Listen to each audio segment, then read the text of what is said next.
ప్రధాని మోదీ బాండ్ల రూపంలో వచ్చే అవినీతి సొమ్మును ప్రోత్సహిస్తున్నారన్నారు మంత్రి Ponnam Prabhakar. Karimnagar SRR college ground లో ఆయన మార్నింగ్ వాక్ చేశారు. 10 ఏళ్లు పాలించిన బీజేపీ బీఆర్ఎస్ చేసిన అక్రమాలను ప్రజల్లోకి తీసుకెళ్తామన్నారు. 2 సార్లు అధికారంలోకి వచ్చిన 2 పార్టీలు రాష్ట్రానికి ఏం చేశాయో చెప్పాలని ప్రశ్నించారు పొన్నం.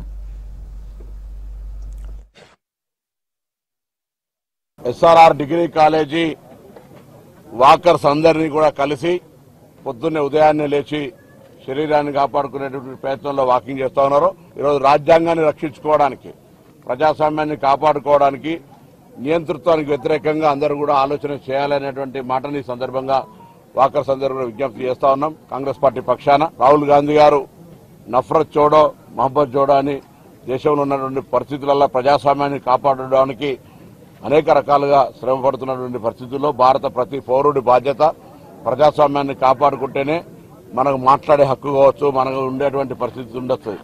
తర్వాత దేశంలో ఉపాధి అవకాశాలు కావచ్చు, నిరుద్యోగ సమస్య పెరిగిపోతున్నటువంటి పరిస్థితుల్లో మరి మనం వాటన్నిటినీ అధిగమించాలంటే కూడా ఒక ప్రజాస్వామిక ప్రభుత్వం ఉండాలనేటువంటి ఆలోచనతోటి ఈ సందర్భంగా కరీంనగర్ పట్టణ ఎస్ఆర్ఆర్ డిగ్రీ కాలేజీ వాకర్స్ కోరుతారు. ఎప్పుడు కూడా మతంతో ఏ దేశం కూడా బాగుపడలేదు.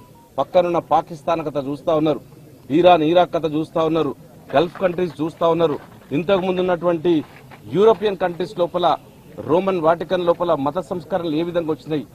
కాబట్టి దయచేసి మతం ముసుగులో మనం ఉండొద్దు. తప్పకుండా దీన్ని తిప్పికొట్టాలి.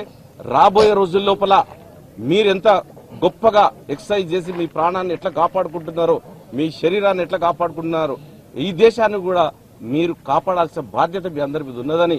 ఎస్ఆర్ఆర్ కాలేజీలో చాలా మంది విద్యావంతులు ఉన్నారు, మేధావులు ఉన్నారు. ఈ దేశానికి ఏ పార్టీ అయితే శ్రేయస్కరమో మీ అందరికీ బాగా తెలుసు.